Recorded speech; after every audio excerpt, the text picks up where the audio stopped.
Hello everyone, कैसे हैं आप सभी। स्वागत है आप सभी का आपके अपने यूट्यूब चैनल बीरे स्टडी पॉइंट पर। तो आज की ये वीडियो एनईपी के 5th सेमेस्टर के स्टूडेंट्स के लिए काफ़ी ज़्यादा इंपॉर्टेंट होने वाली है। जिन भी स्टूडेंट्स ने 5th सेमेस्टर में modern Indian political thought subject को चूज़ किया था, तो आज की ये वीडियो उनके लिए काफ़ी ज़्यादा इंपॉर्टेंट होने वाली है, क्योंकि आज की इस वीडियो में हम इस पूरी बुक के मोस्ट इंपॉर्टेंट क्वेश्चंस को डिस्कस करने वाले हैं, जो कि आपके एग्जाम के पॉइंट ऑफ व्यू से काफ़ी ज़्यादा इंपॉर्टेंट होते हैं। और जो क्वेश्चन मैं आपको बता रहा हूँ, अगर आपने उन क्वेश्चन आंसर को अच्छे से प्रिपेयर कर लिया तो आपके एग्जाम में वही सेम क्वेश्चन आपको देखने को मिलने वाले हैं। और मैं आपको बताना चाहूंगा कि आज की ये वीडियो हिंदी मीडियम के साथ साथ इंग्लिश मीडियम वाले स्टूडेंट्स के लिए भी काफी ज्यादा इंपॉर्टेंट होने वाली है, क्योंकि आज की इस वीडियो में मैं आपको हिंदी और इंग्लिश दोनों मीडियम में ही कंटेंट को प्रोवाइड करने वाला हूँ। एंड एज यू नो, हम अपनी वीडियो में आपको सिर्फ और सिर्फ इंपॉर्टेंट कंटेंट ही पढ़ाते हैं, जो कि आपके एग्जाम के पॉइंट ऑफ व्यू से काफी ज्यादा इंपॉर्टेंट होते हैं। बेसिकली जिन टॉपिक से आपके एग्जाम में क्वेश्चन पूछे जाते हैं। तो आज की इस वीडियो में मैं आपको जो क्वेश्चन बताने वाला हूँ, वो सेम क्वेश्चन आपको आपके एग्जाम में देखने को मिलेंगे, ये मेरी गारंटी है। तो बिना टाइम वेस्ट करते हुए बढ़ते हैं अपने वीडियो की तरफ। तो चलिए सबसे पहले हम बात करते हैं इसके लेटेस्ट सिलेबस के बारे में। तो मैं आपको बताना चाहूंगा कि इसके लेटेस्ट सिलेबस में आपको टोटल 6 यूनिट्स पढ़नी है। तो यूनिट फर्स्ट है, जिसमें हमें समझना है आधुनिक भारतीय राजनीतिक चिंतन के बारे में, यानी आखिर मॉडर्न इंडियन पॉलिटिकल थॉट होता क्या है, इसे आपको समझना है। यूनिट सेकंड के अंदर जो आपके एग्जाम में क्वेश्चन पूछा जाता है, वो पूछा जाता है कि राष्ट्र और राष्ट्रवाद को लेकर स्वामी विवेकानंद जी, रविंद्रनाथ ठाकुर जी और इसके अलावा महात्मा गांधी जी के क्या विचार थे, इसके बारे में बताइए। और तो ठीक इसी तरीके से यूनिट थर्ड में आपसे एग्जाम में क्वेश्चन पूछा जाता है कि राज्य और लोकतंत्र को लेकर जवाहरलाल नेहरू जी, दीनदयाल उपाध्याय, राम मोहन लोहिया और इसके अलावा डॉक्टर भीमराव अंबेडकर जी के विचार के बारे में बताइए। और ठीक इसी तरीके से यूनिट 4 के अंदर भी आपसे एग्जाम में क्वेश्चन पूछा जाता है कि अधिकार को लेकर राजा राम मोहन राय और इसके अलावा ताराबाई शिंदे के क्या विचार थे। और इसके बाद आता है यूनिट 5। तो यूनिट 5 के अंदर आपसे एग्जाम में क्वेश्चन पूछा जाता है कि स्वराज को लेकर बाल गंगाधर तिलक, मोहनदास करमचंद गांधी के क्या विचार थे, इसके बारे में बताइए। और लास्ट यूनिट है यूनिट 6, जिसमें आपसे एग्जाम में क्वेश्चन पूछा जाता है कि हिंदुत्व और हिंदू धर्म को लेकर सावरकर के क्या विचार थे, इसके बारे में बताइए। तो आई होप अब आपको सिलेबस के बारे में समझ में आ गया होगा कि सिलेबस के अंदर आपको कितनी यूनिट पढ़नी है और किन किन टॉपिक्स को अच्छे से कवर करना है। तो इसके बाद चलिए हम बात करते हैं इसके एग्जाम पैटर्न के बारे में। तो चलिए सबसे पहले हम बात करते हैं इसके टाइमिंग के बारे में। तो मैं आपको बताना चाहूंगा कि इस पूरे क्वेश्चन पेपर को अटेम्प्ट करने के लिए टोटल आपको 3 घंटे दिए जाते हैं। टोटल 90 नंबर का पेपर होता है और इसमें आपके एग्जाम में 10 क्वेश्चन पूछे जाते हैं, जिनमें से आपको सिर्फ 5 क्वेश्चन ही अटेम्प्ट करना होता है और हर एक क्वेश्चन इक्वल मार्क्स का होता है। और इसके अलावा मैं आपको बता दूं कि आप इस पूरे क्वेश्चन पेपर को या तो हिंदी में अटेम्प्ट कर सकते हो या तो इंग्लिश में, किसी एक ही मीडियम में आपको अपने आंसर लिखने होंगे। तो इसके बाद चलिए हम बात करते हैं इसके मोस्ट इंपोर्टेंट क्वेश्चंस के बारे में। तो यूनिट फर्स्ट है, इसका नाम है आधुनिक भारतीय राजनीतिक चिंतन की समझ। तो इस यूनिट से जो आपके एग्जाम में फर्स्ट टाइप का इंपॉर्टेंट क्वेश्चन पूछा जाता है, वो जैसा कि आप स्क्रीन पे देख पा रहे हो कुछ इस तरीके से पूछा जाता है। अगर आप इन सभी क्वेश्चंस को पढ़ोगे तो आप एक कंक्लूजन पे पहुंचोगे कि इन सभी क्वेश्चंस में बेसिकली आपसे यही पूछा जाता है कि आधुनिक भारतीय राजनीतिक विचार का कैसे उदय हुआ, इसके बारे में बताइए, इसके क्या रीजंस थे, इसके बारे में बताइए। और इसके अलावा कभी कभी आपके एग्जाम में आधुनिक भारतीय राजनीतिक चिंतन की जो विशेषता है उसके ऊपर क्वेश्चन पूछे जाते हैं। तो चलिए हम सबसे पहले बात करते हैं इसके इंट्रोडक्शन के बारे में। तो मैं आपको बताना चाहूंगा कि आधुनिक भारतीय राजनीतिक विचार वो विचार और सिद्धांत है जो भारत में 19वीं और 20वीं शताब्दी के दौरान डेवलप हुए। ये विचार सिर्फ ब्रिटिश रूल के विरुद्ध से उत्पन्न नहीं हुए, बल्कि social reforms movements, economics exploitation, cultural awareness और दुनिया की बड़ी बड़ी घटनाओं ने इन विचारों की उत्पत्ति में महत्वपूर्ण योगदान दिया था। इसके साथ ही मैं आपको बताना चाहूंगा कि इन विचारों ने पुराने रिलीजियस पॉलिटिकल सिस्टम्स को पीछे छोड़कर फ्रीडम, इक्वलिटी, सेल्फ रूल यानी स्वराज, डेमोक्रेसी और नेशनलिज्म जैसे मॉडर्न वैल्यूज को जन्म दिया। सो आई होप अब आपको समझ में आ गया होगा कि आखिर कैसे आधुनिक भारतीय राजनीतिक चिंतन का उदय कैसे हुआ, यानी आखिर कैसे हुआ मॉडर्न इंडियन पॉलिटिकल थॉट का उदय। तो चलिए एक एक करके उन सभी रीजंस को समझते हैं जिनकी वजह से मॉडर्न इंडियन पॉलिटिकल थॉट का उदय हुआ, यानी राइज हुआ। तो इसका पहला रीजन था औपनिवेशिक शासन का प्रभाव, यानी इफेक्ट ऑफ कॉलोनियल रूल्स। तो मैं आपको बताना चाहूंगा कि ब्रिटिश रूल का इंडियन सोसाइटी पर गहरा प्रभाव पड़ रहा था। High taxes, land revenue policies और इंडस्ट्रीज के डिक्लाइन ने लोगों में असंतोष पैदा कर दिया था और भारतीय लोगों को ये समझ में आ गया था कि विदेशी शासन उनके हित में यानी उनके फेवर में नहीं है और यही असंतोष आगे चलकर राजनीतिक चेतना यानी पॉलिटिकल अवेयरनेस और स्वराज यानी सेल्फ रूल की भावना का कारण बना।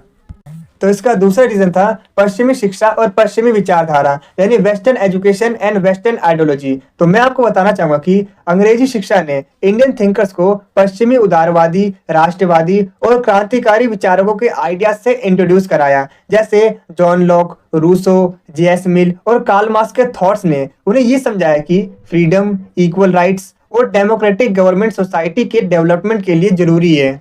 और इन्हीं आइडियाज ने इंडियन यूथ में नेशनलिज्म और फ्रीडम की भावना को स्ट्रॉन्ग किया। तो इसका थर्ड रीजन था सामाजिक और धार्मिक सुधार आंदोलन यानी social and religious reform movements. तो मैं आपको बताना चाहूँगा कि सामाजिक सुधार आंदोलनों ने आधुनिक राजनीतिक विचारों को एक नैतिक और सांस्कृतिक आधार दिया। इसके साथ ही राजा राममोहन राय ने सती प्रथा जैसी बुरी परंपराओं का विरोध किया और एजुकेशन को बढ़ावा दिया। इसके अलावा स्वामी विवेकानंद जी ने आत्मगौरव यानी सेल्फ रिस्पेक्ट और राष्ट्र निर्माण का संदेश दिया। और दयानंद सरस्वती ने स्वराज यानी सेल्फ रूल और वैदिक मूल्य पर जोर दिया। इसके अलावा ज्योतिबा फुले और नारायण गुरु ने कास्ट डिस्क्रिमिनेशन और सोशल इनजस्टिस के खिलाफ संघर्ष किया। इन आंदोलनों ने लोगों को ये सिखाया कि स्वतंत्रता सिर्फ राजनीति नहीं बल्कि समाज और संस्कृति के लिए भी काफी इम्पोर्टेंट है। तो मॉडर्न इंडियन पॉलिटिकल थॉट के राइज का अगला सबसे बड़ा रीजन था भारतीय प्रेस और साहित्य यानी इंडियन प्रेस एंड लिटरेचर। तो मैं आपको बताना चाहूंगा कि इंडियन प्रेस ने पॉलिटिकल आइडियाज को फैलाने और लोगों को जागरूक करने में इंपॉर्टेंट भूमिका निभाई थी। इसके साथ ही मैं आपको बता दूं कि इंडियन न्यूज़पेपर्स और मैगजीन्स ने कॉलोनियल पॉलिसीज के बैड इफेक्ट से लोगों को फेस टू फेस कराया था, अवगत कराया था। मतलब लोगों को कॉलोनियल पॉलिसीज के बैड इफेक्ट्स के बारे में बताया था। और उसके साथ ही मैं आपको बताना चाहूंगा कि इंडियन लैंग्वेज में लिखे लिटरेचर ने लोगों में फ्रीडम और सेल्फ रिस्पेक्ट की भावना जगाई। और इसके साथ ही प्रेस ने लीडर्स और जनता के बीच कम्युनिकेशन का ब्रिज बनकर पॉलिटिकल आइडियाज को जन आंदोलन यानी मैस मूवमेंट में बदल दिया। तो इसका अगला रीजन था आर्थिक शोषण और ड्रेन ऑफ वेल्थ का सिद्धांत यानी economic exploitation and drain of wealth theory. तो मैं आपको बताना चाहूंगा कि ब्रिटिश शासन की आर्थिक नीतियों से भारत गरीब होता गया और दादा भाई नौरोजी ने ड्रेन ऑफ वेल्थ थ्योरी देकर ये दिखाया कि किस तरीके से भारत की संपत्ति को लूटकर इंग्लैंड भेजा जा रहा है। और इसके अलावा मैं आपको बताना चाहूंगा कि आरसी दत्त और एमजी रानाडे जैसे अर्थशास्त्री विचारकों ने भी अंग्रेजी नीतियों की आलोचना की और आत्मनिर्भर अर्थव्यवस्था पर जोर दिया। और इसकी वजह से लोगों को ये एहसास हुआ कि विदेशी शासन के रहते भारत का economic and social development possible नहीं है। तो इसका अगला सबसे बड़ा रीजन था भारतीय राष्ट्रीय आंदोलन यानी इंडियन नेशनल मूवमेंट। तो मैं आपको बताना चाहूंगा कि राजनीतिक विचारकों का सबसे बड़ा रूप राष्ट्रीय आंदोलन यानी नेशनल मूवमेंट में देखा गया। कांग्रेस की स्थापना ने राजनीतिक संगठन का आधार दिया। इसमें नरमपंथियों ने सुधार की मांग की जबकि उग्रपंथियों ने स्वराज को लक्ष्य बनाया। इसके अलावा मैं आपको बता दूं कि गांधी जी ने राजनीति में नैतिकता को शामिल किया और अहिंसा, सत्याग्रह और स्वदेशी जैसे विचार दिए। और वहीं दूसरी तरफ क्रांतिकारियों ने सशक्त संघर्ष का मार्ग अपनाया। और इसके साथ ही गांधीवादी विचारधारा ने स्वतंत्रता संग्राम को जनता का आंदोलन बना दिया। तो नेक्स्ट है वैश्विक घटनाओं का प्रभाव यानी इम्पैक्ट ऑफ वर्ल्ड इवेंट्स। तो मैं आपको बताना चाहूंगा कि भारत के राजनीतिक विचार विश्व की घटनाओं से भी प्रभावित हुए। फॉर एग्जाम्पल अमेरिकन रिवॉल्यूशन ने औपनिवेशों की आज़ादी का उदाहरण दिया। और इसके अलावा फ्रेंच रिवॉल्यूशन ने स्वतंत्रता, समानता और बंधुता के विचार दिए। और इसके साथ ही रशियन रिवॉल्यूशन ने सामाजिक न्याय और समाजवादी विचारधारा फैलाई। मैं आपको बताना चाहूंगा कि वर्ल्ड वॉर सेकेंड ने ब्रिटिश एम्पायर को वीक किया और इंडियंस को भरोसा दिलाया कि फ्रीडम अब उनके पास है। तो आप देख रहे हैं मेरा चैनल बीरे स्टडी पॉइंट। और अगर अभी तक आपने मेरे चैनल को सब्सक्राइब नहीं किया है तो सब्सक्राइब करके बेल आइकन को जरूर प्रेस करना ताकि मेरे चैनल पे आने वाली सभी वीडियो का नोटिफिकेशन सबसे पहले आप तक पहुंचे। तो चलिए अब वीडियो में आगे बढ़ते हैं। तो इसके बाद चलिए हम बात करते हैं आधुनिक भारतीय राजनीतिक चिंतन की महत्वपूर्ण विशेषताओं के बारे में यानी main features of modern Indian political thoughts के बारे में। तो इसकी पहली विशेषता है स्वतंत्रता और स्वराज यानी फ्रीडम एंड सेल्फ रूल। तो मैं आपको बताना चाहूंगा कि आधुनिक राजनीतिक सोच का सबसे बड़ा मकसद था भारत को विदेशी शासन से आजाद करना। लेकिन इसका मतलब सिर्फ सत्ता बदलना नहीं था बल्कि ऐसा भारत बनाना था जो सामाजिक, आर्थिक और सांस्कृतिक रूप से आजाद और मजबूत हो। तो इसकी अगली विशेषता है लोकतंत्र और समानता, यानी डेमोक्रेसी एंड इक्वालिटी। तो मैं आपको बताना चाहूंगा कि मॉडर्न इंडियन पॉलिटिकल थॉट में डेमोक्रेटिक वैल्यूज को काफी ज्यादा इंपॉर्टेंस दी गई है। ये विचारधारा मानती थी कि सभी नागरिकों को इक्वल राइट्स मिलने चाहिए और जनता को शासन में भाग लेने का अधिकार होना चाहिए।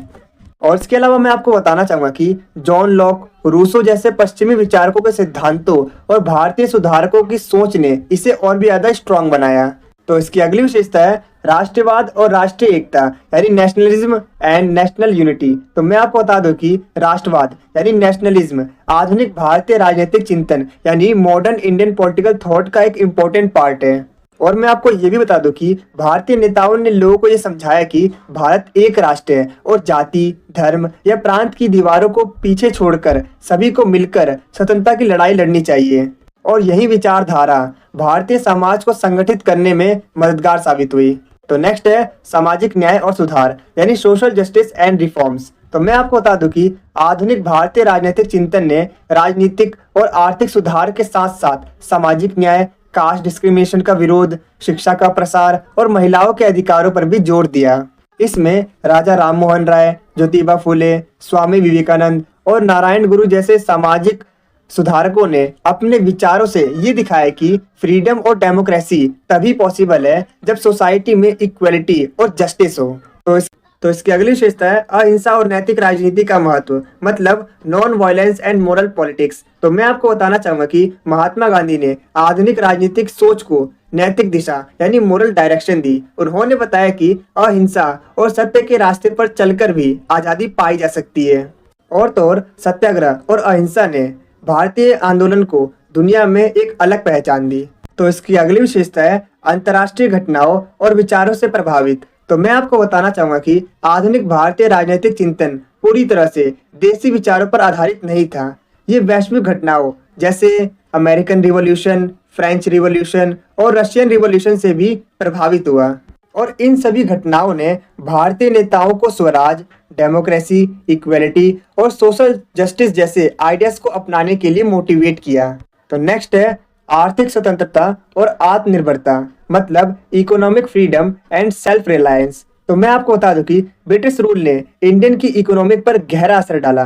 दादा भाई नौरोजी ने ड्रेन ऑफ वेल्थ का सिद्धांत और अन्य आर्थिक विश्लेषणों से ये बताया कि भारत तभी मजबूत होगा जब उसकी अर्थव्यवस्था स्वतंत्र और आत्मनिर्भर होगी। सो आई होप अब आपको आधुनिक भारतीय राजनीतिक चिंतन यानी मॉडर्न इंडियन पॉलिटिकल थॉट के जो फीचर्स हैं वो समझ में आ गए होंगे, जो विशेषता है वो अच्छे से समझ में आ गई होंगी। अब आपको क्या करना है, इसकी जो विशेषता है उसकी जो मेन पॉइंट्स है उसे आपको कमेंट सेक्शन में लिखना है, जिससे कि जब आप एग्जाम देने जाओ तो आप मेन पॉइंट को याद कर सको, अभी आपको याद हो जाएगा। और इसके अलावा जो अंदर का कंटेंट है वो आप अपने लैंग्वेज में भी लिख सकते हो, कोई प्रॉब्लम नहीं है। जो टीचर होता है वो जो मेन हेडिंग होता है उसे चेक करता है। तो आपको क्या करना है, इसकी जो मेन हेडिंग है उसको कमेंट सेक्शन में जरूर लिखिएगा, जिससे कि आपको एक कॉन्फिडेंस आएगा। जब आप एग्जाम देने जाओगे तो आप अपने ही कमेंट को एक बार दोबारा देख के जाइएगा। और इसके साथ ही आपको क्या करना है, इसकी जो इंट्रोडक्शन लाइन है उसे भी लिख दीजिएगा। और इसके अलावा जो मैंने आपको पढ़ाया था आधुनिक भारतीय राजनीतिक विचार के उदय के क्या क्या रीजन थे, क्या क्या कारण थे, उसके भी जो मेन पॉइंट्स है उसे कमेंट सेक्शन में जरूर लिखिएगा, जिससे कि आपको अभी जितने भी जो मेन पॉइंट्स है वो याद हो जाएंगे। और इसके अलावा जब आप एग्जाम देने के लिए जाओगे तो आप उन्हीं मेन पॉइंट्स को पढ़ के जाओगे, तो आपको डबल रिवीजन होगा प्लस एक कॉन्फिडेंस होगा। सो आई होप अब तक आपने कमेंट कर दिया होगा। तो चलिए हम बढ़ते हैं इसके कंक्लूजन की तरफ। तो मैं आपको बताना चाहूँगा कि modern Indian political thought colonial rule, social reforms, western ideas और नेशनल मूवमेंट के एक्सपीरियंस से डेवलप हुआ। इसने फ्रीडम, डेमोक्रेसी, इक्वलिटी, नेशनलिज्म और सोशल जस्टिस को सेंटर में रखकर इंडिया के इंडिपेंडेंस और फ्यूचर पॉलिटिक्स की नींव रखी। अगर आपको इस वीडियो के प्रॉपर आंसर वाले नोट चाहिए तो नोट का लिंक मैंने डिस्क्रिप्शन में डाल रखा है, आप वहां से नोट को डाउनलोड कर सकते हैं।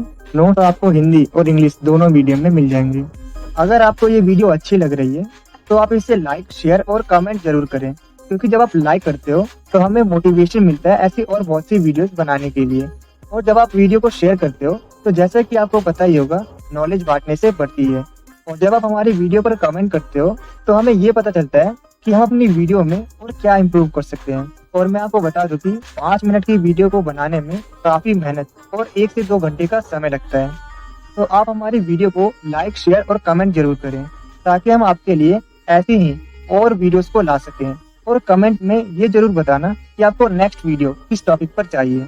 तो वीडियो में आगे बढ़ने से पहले मैं आपको बताना चाहूँगा कि अगर आपको इस वीडियो के प्रॉपर आंसर वाले नोट्स चाहिए तो जो नोट्स का लिंक है वो मैंने आपको अपने इस वीडियो के डिस्क्रिप्शन बॉक्स में प्रोवाइड कर दिया है। आप चाहो तो वहाँ से नोट्स को आसानी से डाउनलोड कर सकते हो। इसके साथ ही मैं आपको बताना चाहूँगा कि जो नोट्स है वो हिंदी और इंग्लिश दोनों मीडियम वाले स्टूडेंट्स के लिए अवेलेबल है। तो चलिए हम बात करते हैं कि आपको स्टडी किस तरीके से करनी है। तो जैसा कि आप यहाँ पर देख पा रहे हो, ये मैंने आपके लिंक प्रोवाइड किया है। जैसे आप इस लिंक पर क्लिक करते हो देन आपके सामने ये वीडियो ओपन हो जाएगी। तो सबसे पहले आपको इस वीडियो को 2 से 3 बार अच्छे से वॉच करना है, अच्छे से देखना है। इसके बाद आपको नोट्स को अच्छे से पढ़ना है और अगर नोट्स में आपको कुछ चीज़ समझ नहीं आती देन आप वीडियो को अगेन दोबारा देखिए जिससे कि आपको वो कॉन्सेप्ट क्लियर हो सके।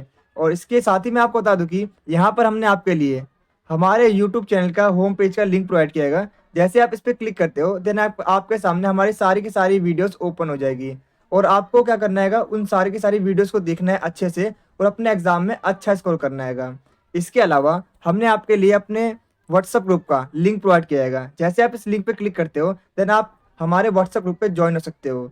और मैं आपको बता दूं कि हमारे व्हाट्सएप ग्रुप पे आपको सबसे पहले अपडेट मिलती है, तो आप हमारे व्हाट्सएप ग्रुप को भी ज्वाइन कर लीजिएगा। और जैसा कि आप देख सकते हो हमारे नोट्स के अंदर सबसे पहले हमने आपके लिए लेटेस्ट सिलेबस प्रोवाइड किया है।